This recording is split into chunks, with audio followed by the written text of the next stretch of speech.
Siklus nitrogen adalah suatu proses konversi senyawa yang mengandung unsur nitrogen menjadi berbagai macam bentuk kimiawi yang lain. Transformasi ini dapat terjadi secara biologis maupun non-biologis.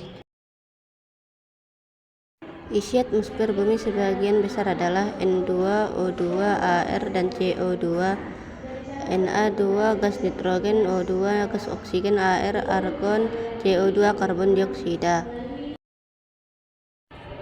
Dan artinya di atmosfer lebih banyak mengandung gas nitrogen, dan perlu diketahui gas nitrogen di atmosfer tidak akan bereaksi.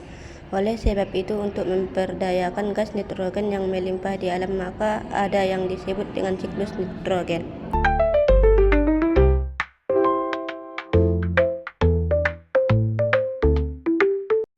Fiksasi secara biologis. Selama proses ini berlangsung, gas nitrogen dari atmosfer dan permukaan air diendapkan ke dalam tanah melalui presipitasi dan dilakukan oleh bakteri Azotobacter dan Rhizobium menghasilkan NH3.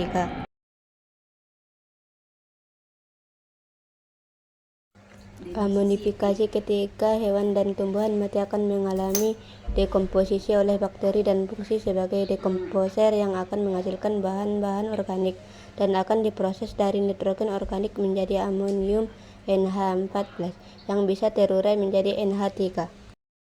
Dalam proses ini, amonia diubah menjadi nitrat oleh keberadaan bakteri di dalam tanah.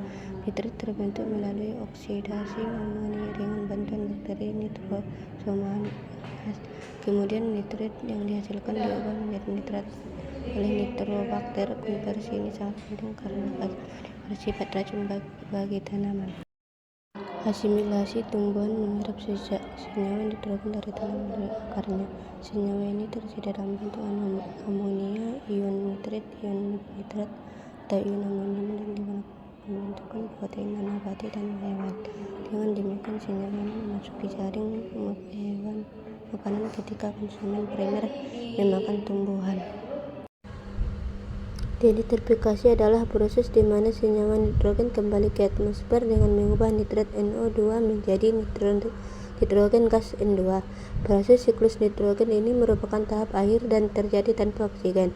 Denitrifikasi dilakukan oleh spesies bakteri denitrifikasi, Clostridium dan Pseudomonas, yang akan memproses nitrat untuk mendapatkan oksigen dan menghasilkan gas nitrogen bebas menjadi produk sampingan.